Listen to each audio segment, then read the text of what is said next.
I'd like to give a few suggestions concerning the drama that's taking place on college campuses these days. And I've been a college professor for over 20 years. And the most significant changes that I've noticed just over the last 5 or so have been about free speech, identity politics, and safe spaces. So, what I'd like to do is talk a little bit of neuropsychology, a little bit of the teachings of the East, and maybe offer a few suggestions out of this. Because behind all three, I think, is an overindulgence in left brain processing. And if we want to get out, I think we're going to have to bring a little bit of balance to the picture. So let's start with language and free speech. Well, it turns out that the left side of the brain is the language center. Now, the left side of the brain makes a mistake because language is just a set of symbols that represent things. But the left brain sometimes confuses the symbol with the real thing, and that's why words can sometimes hurt. Think about postmodernism. Postmodernism is your left brain on steroids. What it is doing is it's not just confusing the symbol with the symbol is the thing. There's no thing outside of the symbol. And so that's what is behind what people call free speech, but it's really free reality. So the language wars are really wars on reality. And that's why I can't let you say something. In an almost primitive, magical way, if you say something, it creates a reality. And so, again, the language wars are really just reality wars. And we see this with bureaucracy. And so if I can write something down too, I can create new policies, which is happening at an exponential rate on college campuses. But these policies are they're just another version of the reality war. Let's look at identity politics. Well, it turns out that your left brain is the most exclusive categorical processor maybe in the universe. So if you're thinking in categories, you're thinking with your left brain. Good, bad, up, down, left, right. Again, there's a long list. In fact, one of the outcomes of this categorical thinking is your sense of self. In fact, if I were to ask you, who are you? You'd probably give me a quick list of extrovert versus introvert. Again, a category, good versus bad, young versus old, etc. Now, on college campuses these days, there are actually classes centered around identity formation in terms of these categories. And the three that have been chosen are race, gender, and sexual orientation. And there are actual classes where people are being taught to let their left brain identify with these categories.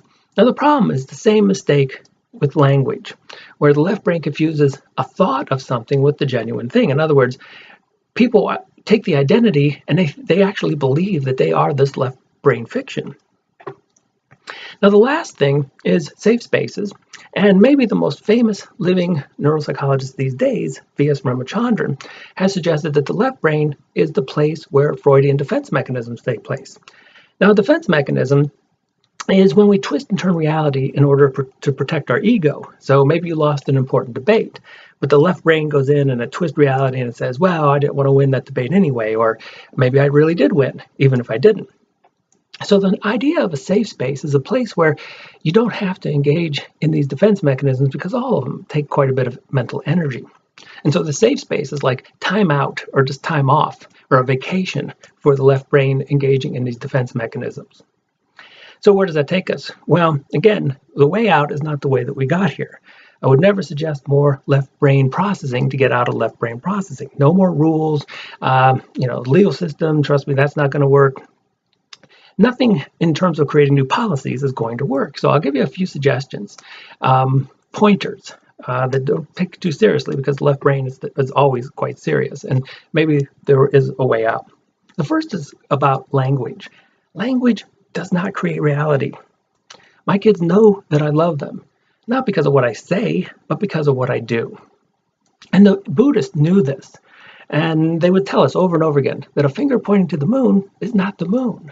So they knew that one of the ways to peace was to remember that a symbol is not what it's representing. You can't drink the word water, but that's what we're doing quite often. We're eating the menu, as they say. The second thing is concerning the self. Maybe those who hold high places could help encourage people that the true self, who they are, is a mystery that can never be known in its totality.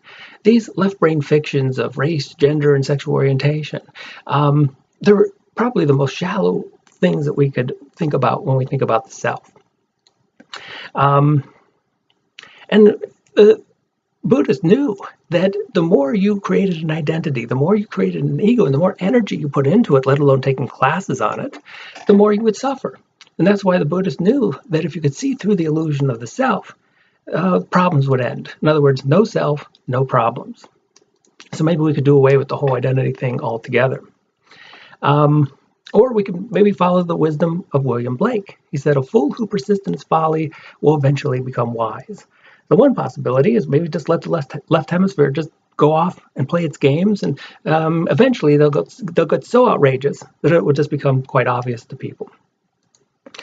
But I'd like to leave with an 80s movie, which is something I enjoy. And one of my favorite 80s movies was War Games, where they tried to teach a supercomputer how to play tic-tac-toe. And the computer quickly realized that the only way to win is to not play at all. And so if a computer can figure it out, maybe we can too.